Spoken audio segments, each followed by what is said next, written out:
मेरे कंपनी में एक दिन एक फेस्टिवल था। जैसे ही मैं एंटर हुई वहाँ पे सब लोग मुझे देख के हंस रहे थे, ताली मार रहे थे एंड बोल रहे थे 4 फुटिया, काली, माचिस की तीली और ना जाने क्या क्या। मैं वॉशरूम में जाके कंटिन्यू बहुत देर तक रोई। रात में 3 बजे मुझे एक फ़ोन आता है।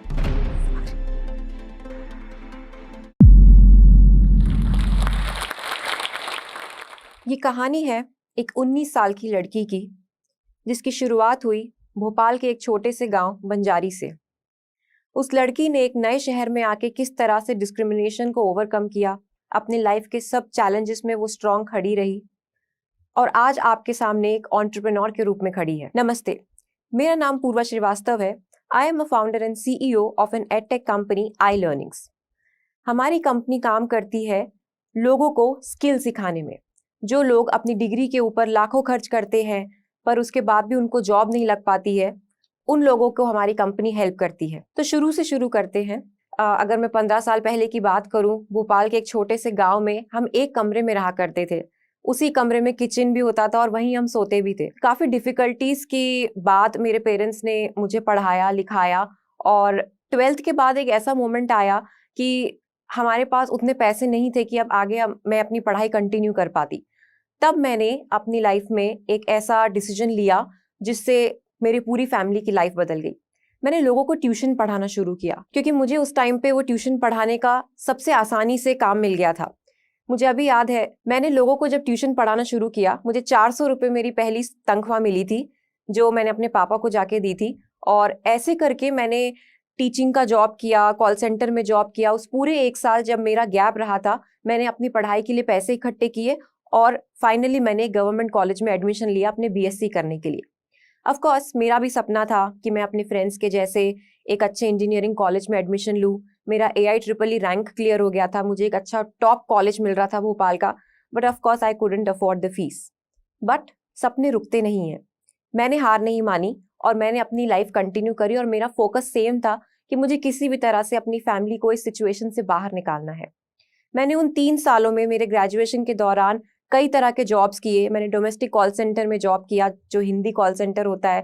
नमस्ते, मैं टाटा डोकोमो से पूर्वा श्रीवास्तव बात कर रही हूँ। उसके अलावा मैंने केमिस्ट्री लैब में एसिड बनाने की रिस्की जॉब्स भी किए। मैंने अपने रिलेटिव्स के घर जाके उनके बच्चों को ट्यूशन भी पढ़ाया। ये सब होने के बाद में 3 साल जैसे तैसे मैंने अपना ग्रेजुएशन कंप्लीट किया। मेरे कॉलेज में कोई भी इंग्लिश मीडियम का स्टूडेंट नहीं था। मेरे कॉलेज का फर्स्ट डे अगर हम बात करें तो मैं जैसे ही उस कॉलेज में गई, मुझे कुछ समझ में नहीं आ रहा था क्योंकि सारे बच्चे हिंदी मीडियम के थे, हमारे इंस्ट्रक्टर्स भी हिंदी मीडियम के थे और मैं एक अकेली इंग्लिश मीडियम की बच्ची थी। उसके बाद से मैंने अपने कॉलेज में कभी एंट्री नहीं की। मैं सिर्फ एग्जाम देने अपने कॉलेज में जाती थी और मैंने सेल्फ स्टडी करके अपने कॉलेज में भी टॉप किया। लाइफ ने मुझे एक और मौका दिया। एक इंसिडेंट था जब मेरी फ्रेंड ने मुझे बोला, मेरा लास्ट सेमेस्टर चल रहा था, कि मेरे इंटरव्यूज चल रहे हैं तो मेरा रेज्यूमे होल्ड करने के लिए मुझे कोई पार्टनर चाहिए, so will you accompany me. I said yes. वहां पे उसके इंटरव्यू के दौरान while I was waiting in the lobby, मुझे इंटरव्यूअर ने पूछा कि एक इंटरनेशनल कॉल सेंटर के इंटरव्यूज चल रहे हैं, वुड यू बी इंटरेस्टेड। मैं कभी अपॉर्चुनिटीज को ना नहीं बोलती थी। ये नेवर गिव अप एटीट्यूड मुझे हमेशा लाइफ में काम आया है। जैसे ही मैंने वहां पे इंटरव्यू दिया, guess what, I got selected.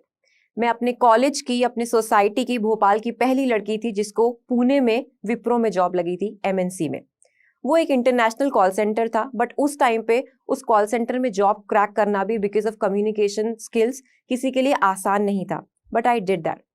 Everybody was happy, my father was really happy, I was making everyone proud. But यहाँ पे भी टफ पार्ट खत्म नहीं होता, क्योंकि पुणे जाने के लिए आपको चाहिए पैसा, जो मेरे पास था नहीं। फिर मुझे याद है मेरे रिलेटिव्स ने मुझे कुछ 10,000 रुपए की रकम उधार दी थी कि तुम पूर्वा बहुत अच्छा कुछ लाइफ में डिजर्व करती हो, डोंट स्टॉप, तुम जाओ वहां पे और कुछ अच्छा नाम कमाओ और कुछ करो। मैं वो 10,000 रुपए लेके भोपाल छोड़ के पुणे शहर में शिफ्ट हो गई। मेरी 2 महीने की सैलरी होल्ड पे चली गई थी क्योंकि मेरे पास पैन कार्ड नहीं था। मुझे घर पे भी पैसे भेजने थे अपना घर चलाने के लिए और मुझे यहाँ पे सरवाइव भी करना था। मेरी कंपनी का पहला दिन मुझे हमेशा याद रहेगा क्योंकि मैंने वहां पे एंटर होते ही इतना डिस्क्रिमिनेशन फेस किया। लोग मेरे कपड़ों के लिए मुझे बुली करते थे, लोग मेरे ड्रेसिंग सेंस के लिए मुझे बुली करते थे। इनफैक्ट मेरे स्कूल लाइफ में भी, क्योंकि मेरी हाइट सिर्फ 4'10" हुआ करती थी 12th स्टैंडर्ड तक, मुझे लोग हाइट के लिए बुली करते थे, मेरे कॉम्प्लेक्शन के लिए, मेरे हेयर के लिए, क्या क्या नहीं चिढ़ाते थे। तो मेरी स्कूल लाइफ, कॉलेज लाइफ कभी अच्छी रही ही नहीं। मुझे बहुत उम्मीद थी मेरी इस जॉब से, बट वहां पे भी मुझे डिस्क्रिमिनेशन फॉलो ही कर रहा था। और अब मैं आपको एक इंसिडेंट बताना चाहती हूँ।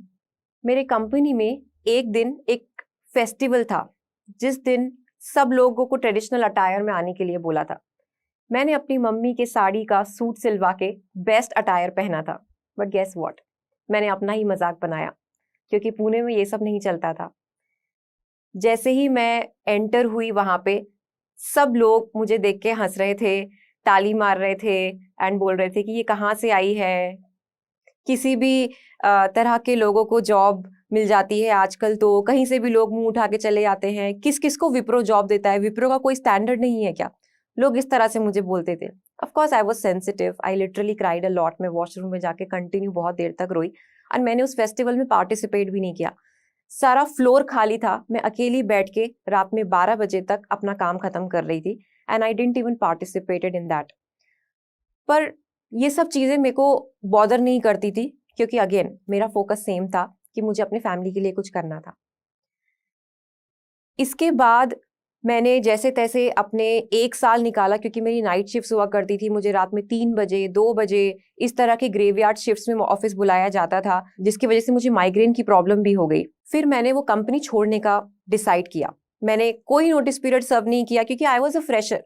मुझे पता भी नहीं था कि एक फ्रेशर को कंपनी में नोटिस पीरियड भी सर्व करना पड़ता है, बिकॉज ये सब चीजें कभी कॉलेज में सिखाई नहीं जाती है कि आपको कंपनी ज्वाइन करने के बाद में आपको नोटिस पीरियड सर्व करना पड़ता है, वो कितने मंथ्स का होता है, ये सब कुछ नहीं पता था। मैंने वहां से परेशान होके लिटरली एब्सकॉन्ड कर दिया और वो कंपनी मैंने छोड़ दी। लेकिन मुझे जॉब चाहिए थी, क्योंकि मैं 1 मंथ का भी गैप नहीं कर सकती थी, मुझे घर पे पैसे देने होते थे। और उसके बाद मेरी लाइफ में एक स्किल की एंट्री हुई, सेल्स फोर्स, जिससे मेरी लाइफ बदल गई। सेल्स फोर्स एक ऐसा स्किल है जिसके लिए आपको इंजीनियरिंग की या कोडिंग की जरूरत नहीं होती है। क्योंकि मैं अपने कॉलेज लाइफ में इंजीनियरिंग नहीं कर पाई थी, इट डजंट मीन कि मैं आईटी में एंटर नहीं कर सकती हूँ। ये एक मैसेज है मेरा बहुत सारे स्टूडेंट्स के लिए, जो फाइनेंशियल प्रॉब्लम्स फेस करते हैं, जिनको इंजीनियरिंग में जाने का सपना होता है, क्योंकि उनको लगता है कि अगर वो इंजीनियरिंग नहीं करेंगे तो वो आईटी में एंटर नहीं कर सकते हैं।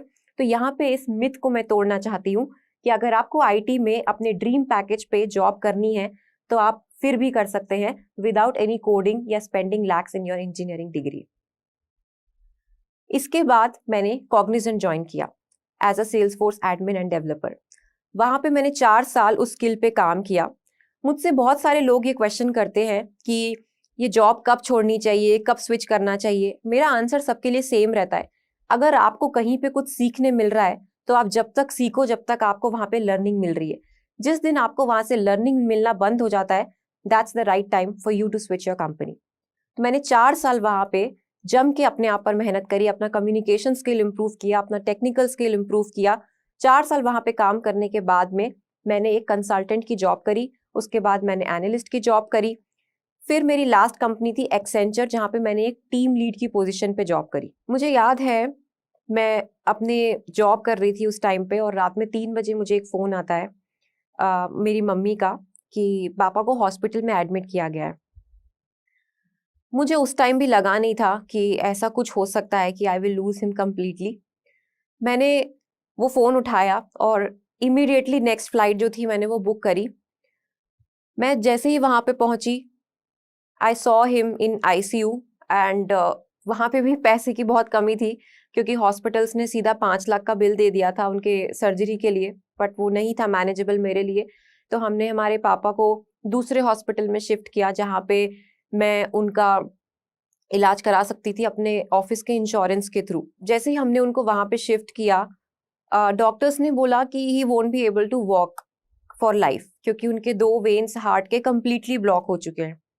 पर एटलीस्ट हम उनको आपको दे सकते हैं कि ऑन बेड वो रह सकते हैं लाइफ में। कब तक चलेगी पता नहीं। We were okay with that because I wanted him with me. हमने बोला कि आप जो कर सकते हैं अभी आप करिए। उनका ऑपरेशन हमने कराया, हम उनको डिस्चार्ज करा के घर लेके गए, बट अनफॉर्चुनेटली उनको वापस अटैक आया and I lost him the second day. वहां से एक्चुअली लाइफ काफी चेंज हो गई, क्योंकि I was actually the papa's परी। उनके सपोर्ट और स्ट्रेंथ की वजह से मैं कभी लाइफ में टूटती नहीं थी। जैसे ही उनका हाथ मेरे सर के ऊपर से गया, literally life shattered and I understood कि पेरेंट्स की वैल्यू क्या होती है, क्योंकि मैं ये सारी जंग लड़ी रही थी अपने पापा के लिए एंड मैं उनको वही चीजें नहीं दे पाई।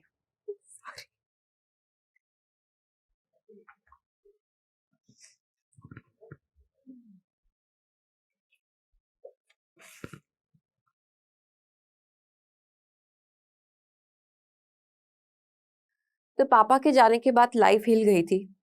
मुझे अपनी फैमिली को अपने साथ में पुणे शिफ्ट करना था, क्योंकि मैं अपनी मम्मी को अकेले नहीं छोड़ना चाहती थी। मैंने अपनी फैमिली को अपने साथ में पुणे शिफ्ट किया और उसके बाद मैंने फ्रीलांसिंग शुरू किया, क्योंकि जो सपने मैं अपने पापा के लिए पूरे नहीं कर पाई थी वो मुझे अपनी मम्मी के लिए पूरे करने थे। फ्रीलांसिंग करने के लिए आपको कोई एक्स्ट्रा स्किल चाहिए होता है, जो मैंने अपने अंदर सीख के लिया। जैसे ही मैंने फ्रीलांसिंग करना शुरू किया, मैंने लोगों को ट्रेनिंग देना शुरू किया। आपको मैं एक इंसिडेंट बताती हूँ। हम सब फ्रेंड्स एक दिन एक लंच पे गए थे और वहां पे मेरी फ्रेंड ने मुझे रैंडमली बोला कि पूर्वा तू सेल्स फोर्स में जॉब करती है तो क्या तू मुझे सिखा देगी। मैंने उसको 1 महीना ट्रेनिंग दिया और उसके अलावा मैंने अपने सारे कंपनीज में भी अपने सारे न्यू हायर्स को ट्रेनिंग दिया। तो ये ट्रेनिंग वाली जो चीज थी ये मेरे अंदर थी, क्योंकि इससे मुझे अपना पुराना समय याद आ गया जब मैं 19 साल की थी और मैं छोटे बच्चों को ट्यूशंस पढ़ाया करती थी। मैं उस टाइम पे इतना इरिटेट होती थी कि मुझे ये क्यों करना पड़ रहा है, मेरे सारे फ्रेंड्स अपनी अपनी स्टडीज कर रहे हैं बट मुझे ये क्यों ट्यूशंस पढ़ाने पड़ रहे हैं। But that actually helped me, क्योंकि उससे मेरा वो पैशन जनरेट हुआ और मुझे अब हेल्प होती है लोगों को वो स्किल सेट पढ़ाने में। तो जैसे ही मेरी फ्रेंड ने बोला, मैंने उसको 1 महीना पढ़ाया और उसकी जॉब लग गई। वहां से मुझे रियलाइज हुआ कि अब मुझे कुछ और करना चाहिए। मुझे याद है उसके बाद मैंने एक रैंडम पोस्ट बनाया अपने फोटोशॉप ऐप से और उसमें मैंने लिख दिया, this is Purva Srivastava, I train people on Salesforce, I have 10+ years of experience. और मैंने वो रैंडमली अपने इंस्टाग्राम पे और फेसबुक पे पोस्ट कर दिया। ट्रस्ट में उस पर 0 लाइक्स थे, आज भी उस पर सिर्फ एक ही लाइक है, वो मेरा लाइक है। पर मुझे पता था कि ये चीज मुझे तो कंटिन्यू करनी है, क्योंकि मेरे पास नेवर गिव अप एटीट्यूड है। मैंने उसके बाद कंटिन्यूअसली वो चीज पोस्ट करी। मैंने फेसबुक के जितने ग्रुप्स थे सेल्स फोर्स के वो सारे ज्वाइन किए और मैं डेली सुबह 4 बजे से 6 बजे तक अपने उस मैसेज को वहां पे प्रमोट करती थी कि I am providing training, anyone is interested please feel free to join और कॉन्टैक्ट मी। वहां से मुझे अपने पहले 5 स्टूडेंट्स मिले और अपनी पहली सेल मिली। तब मुझे रियलाइज हुआ कि मेरे अंदर एंटरप्रेन्योर क्वालिटी भी है। जब मैं अपना एक सेल कर सकती हूँ बिना किसी पेड एड्स के, बिना किसी की हेल्प के, तो मैं अपनी खुद की कंपनी क्यों नहीं शुरू कर सकती हूँ। और मैं आपको बता दूं कि मैं ये फ्रीलांसिंग अपनी जॉब के साथ में कर रही थी। ऐसे करते करते मेरे साथ लोग जुड़ते गए और मेरी एक खुद की कम्युनिटी बन गई। मैंने एक व्हाट्सएप ग्रुप का लिंक डाला था कि जिसको भी सेल्स फोर्स सीखना है वो मेरे इस व्हाट्सएप ग्रुप में ज्वाइन कर सकते हैं। और उसमें 2-3 महीने में ही 1000+ लोग ऐड हो गए थे। तो मेरी वो कम्युनिटी और नेटवर्क ऑटोमेटिकली बिल्ड होता चला गया था। फिर एक स्टेज आया जब मुझे ऐसे लगा कि I am not made for this 9 to 5 job, क्योंकि 9 to 5 जॉब में मैं इतना उलझी रहती थी कि मैं फोकस नहीं कर पा रही थी अपनी इस फ्रीलांसिंग के ऊपर। तो मैंने डिसाइड किया कि मैं अब अपना जॉब छोड़ दूंगी 9 to 5 का और मैं अपना खुद का बिजनेस या अपनी कंपनी स्टार्ट करूंगी। मुझे याद है जैसे ही मैंने लिंक्डइन पे एक पोस्ट डाला था, I was really active on LinkedIn at that time also, जहाँ पे मैं कंटिन्यू पोस्ट करती थी अपने स्किल्स के बारे में, लोगों को बताती थी कि अगर आपके पास लाखों नहीं है डिग्री के लिए तो भी आप कैसे जॉब कर सकते हो आईटी में। मुझे एक कंपनी ने अप्रोच किया था ट्रेनिंग डायरेक्टर की पोजीशन के लिए and they offered me 50 lakhs package. But at that time I was clear, मेरा माइंड सेट क्लियर था कि मुझे अब खुद का बिजनेस ही करना है। मैंने वो 50 lakhs का ऑफर रिजेक्ट किया और मैंने अपनी 9 to 5 जॉब में रिजाइन किया and I decided to start my own company. Today I am a founder and CEO of a company I learnings, जो मैंने स्टार्ट करी थी उस टाइम पे।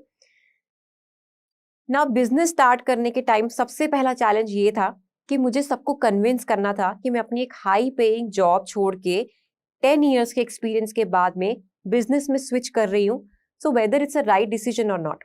सबने सेल्फ डाउट किया, सबने बोला कि ये क्या है, ये क्यों कर रही हो, अभी क्या जरूरत है। बट मेरा सेल्फ बिलीफ हमेशा से स्ट्रांग रहा था। मैं बोल सकते हैं मैं खुद की फेवरेट हूँ, तो मैंने हमेशा अपने ऊपर सबसे ज़्यादा बिलीव रखा है और मैंने वो चीज़ को कंटिन्यू किया और मैंने फुल टाइम अपने इंस्टाग्राम पे और अपने कंपनी पे ध्यान देना शुरू किया, जिसके फॉलोअर्स 1000 हो चुके थे। अब मेरे पोस्ट पे कुछ 10-15 लाइक्स आने लग गए थे। फिर मैंने अपनी वेबसाइट बनाना शुरू किया, मैंने अपना यूट्यूब चैनल बनाया, मैंने अपना इंस्टाग्राम खुद का पर्सनल प्राइवेट से पब्लिक किया। ये मेरे लिए एक आउट ऑफ कंफर्ट जोन जाने वाली चीज़ थी, क्योंकि आई वॉज अ शाई पर्सन। मैं हमेशा डरती थी कि जैसे ही मैं अपना इंस्टाग्राम पब्लिक करूंगी तो लोग मुझे जज करेंगे कि ये क्या पोस्ट करती है, क्या करती है। बट मैंने उस टाइम किसी चीज़ के बारे में सोचा नहीं, बिकॉज आई वॉज क्लियर कि मुझे अपने बिजनेस को और खुद को और अपनी फैमिली को साथ में ग्रो करना है। मुझे याद है अभी भी एक इंसिडेंट, मैंने किसी से अपनी वेबसाइट बनाने को बोला था मैंने उनको, बट उन्होंने मेरी वेबसाइट को और ज़्यादा बिगाड़ दिया था। तो मुझे याद है कि मैंने अपनी कंपनी में as a web developer, as a social media marketer, as a receptionist से लेकर सारे काम किए हैं, क्योंकि स्टार्टिंग में मेरे पास कोई नहीं था। अपने सारे सोशल मीडिया पेजेस मैं ही हैंडल करती थी, अपने पोस्ट खुद बनाना, खुद पोस्ट करना, खुद कैप्शंस लिखना और अपने यूट्यूब के वीडियोस खुद बनाना, खुद ही पोस्ट करना। There was no one who was helping me in this process. फिर मुझसे ये सब मैनेज नहीं हो रहा था, क्योंकि मैं अकेले ही पढ़ा रही थी और मैं अकेले ही ये सब भी मैनेज कर रही थी। फिर धीरे धीरे इतनी इंक्वायरीज आने लग गई हमारे पास में कि मुझे एक हायरिंग अलर्ट डालना पड़ा। लिंक्डइन पे मैंने हायरिंग अलर्ट डाला टेलीकॉलर का, क्योंकि इतनी इंक्वायरीज थी। I wanted someone to call on those numbers. तो वहाँ पे जो मेरी फर्स्ट एम्प्लॉय है वो मुझे मिली। उसके बाद फिर एम्प्लॉयज काउंट बढ़ते गए, फिर हमने ट्रेनर्स को हायर करना शुरू किया, फिर मैंने एचआर हायर किया, सेल्स टीम हायर किया, मार्केटिंग टीम हायर किया। फिर मैंने अपने नेटवर्किंग स्किल्स पे काम करना शुरू किया, क्योंकि बिजनेस को बढ़ाना था। एंड मेरे फैमिली में I am the first person to run this business. मेरे आसपास कोई नहीं था मुझे बताने के लिए कि बिजनेस एक्चुअली रन कैसे होता है और बिजनेस में एक्चुअली क्या क्या चीजें होती हैं। उसके बाद भी काफी चैलेंजेस आए, एम्प्लॉय पोचिंग हुई, लीड पोचिंग हुई, काफी कॉम्पिटिटर्स के थ्रेट्स आए। आपको मैं एक इंसिडेंट बताना चाहती हूँ। एक बहुत बड़ी क्लाइंट थी मेरी, जिनके साथ में मिलना चाहती थी। उनके अंडर काफी सारे लोग थे, सो उन्होंने मुझे मिलने के लिए बुलाया था and I was really excited. मैंने उनको चुन के स्टारबक्स का एड्रेस दिया था कि हम स्टारबक्स में मिलते हैं, क्योंकि Starbucks is a class we all know. And मैं वहाँ पे, उन्होंने मुझे 4 बजे मिलने के लिए बुलाया था। मैं 3:30 को करेक्ट वहाँ पे पहुँच गई थी। उनका मुझे 4 बजे फोन आया कि hi Purva, sorry I will be late by 30 minutes. I said okay that's fine.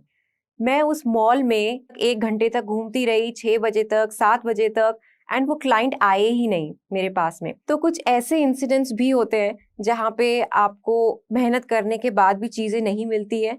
अगर आपको कोई अपनी बिजनेस स्टोरी या सक्सेस स्टोरी बता रहा है, इट डजंट मीन कि उनको लाइफ में चैलेंजेस या डिफिकल्टीज फेस नहीं करनी पड़ी है।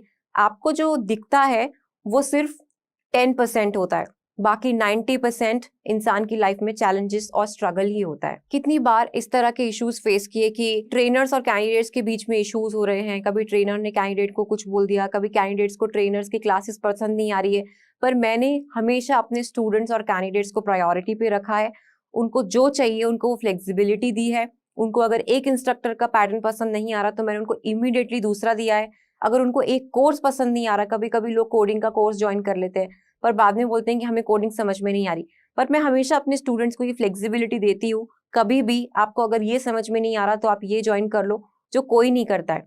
कभी कभी इस चीज में लॉस होता है, बट मेरा मिशन और विजन सिंपल है कि मुझे जो मैंने फेस किया अपने इनिशियल डेज में एज अ स्टूडेंट, वो मैं नहीं चाहती कि किसी और स्टूडेंट को फेस करना पड़े। मैंने ये कंपनी 0 से स्टार्ट करी थी, 0 रुपीज, 0 एम्प्लॉय, और आज मेरे पास 100+ एम्प्लॉयज हैं। तो जो मैंने अपना 50 लाख का पैकेज छोड़ा था साल का, अब मैं डबल ट्रिपल कमा लेती हूँ एक साल में। तो डिफिकल्टीज आते हैं, but if you have never give up attitude, then trust me, nobody is going to stop you in your life. आज मैं जब पीछे मुड़ के देखती हूँ तो मुझे हंसी आती है उन तानों पर जो मुझे लोग दिया करते थे अपने इनिशियल डेज में। 4 फुटिया, काली, माचिस की तीली और ना जाने क्या क्या। पर अगर वो ताने ना होते तो मैं आज यहाँ ना होती। मुझे inspirational women of the year 2023 का अवार्ड मिला, जहाँ पे मैं अमन गुप्ता से मिली। मेरी उनसे काफी बातचीत हुई।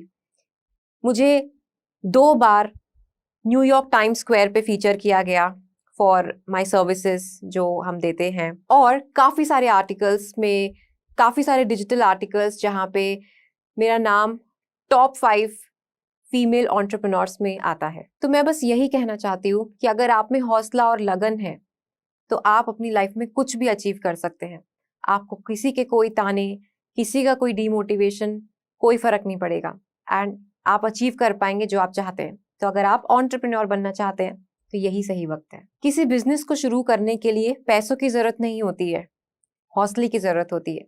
जब मैं कर सकती हूँ तो आप भी कर सकते हैं। I would really love to thank Josh Talks, because Josh Talks एक ऐसा प्लेटफॉर्म है जो आपको अपॉर्चुनिटी देता है आपकी स्टोरी दूसरों तक पहुंचाने के लिए। आपको पता है, जिस दिन मुझे जोश टॉक से कॉल आया था वो मेरी लाइफ का सबसे हैप्पीएस्ट डे था, ट्रस्ट मी। एंड मैंने इतनी प्रिपरेशन करी थी जोश टॉक्स में, मैं ये बोलूंगी वो बोलूंगी, बट मुझे पता है जोश टॉक्स की टीम ने मुझे इतना सपोर्ट किया है और उन्होंने मुझे सिर्फ इतना बोला, इतना कंफर्टेबल फील कराया कि आप जो हो आप वो रहो, एंड जोश talk is all about real. And इस तरह का प्लेटफॉर्म जिससे आप पूरी दुनिया से कनेक्ट कर सकते हो, लोग आपको सुन सकते हैं, आपकी आवाज ये लोग लोगों तक पहुंचाने का जो काम करते हैं, I am really thankful to be a part of Josh Talks. क्या पढ़ाई करने के बाद भी और तो और वर्क एक्सपीरियंस होने के बावजूद हमें communication skills, lack of confidence और इंटरव्यूज के डर की वजह से करियर को रिस्टार्ट करने में मुश्किल आ रही है? घबराइए मत। हम जानते हैं हमारे जैसे ना जाने कितनी औरतें हैं जिनके पास वर्क एक्सपीरियंस है पर कुछ ना कुछ रीजंस की वजह से जॉब छूट गई है और अब हम अपने करियर को फिर से एक मौका देना चाहते हैं। पर जरूरत है तो एक सपोर्ट की, मेंटरशिप की और स्किल्स इंप्रूवमेंट की। इसलिए जोश लेकर आया है एक ऐसा प्रोफेशनल ट्रेनिंग प्रोग्राम जो घर बैठे बैठे लाइव एक्सपर्ट सेशंस के थ्रू बनाए हमें दोबारा से जॉब रेडी। आइए घरेलू कामकाज के साथ साथ करते हैं खुद के सपने पूरे और करियर की एक नई शुरुआत with full confidence and polish skills. अगर हम रेडी हैं अपने स्किल्स को अपग्रेड करने के लिए तो नीचे दिए गए लिंक पर क्लिक करें।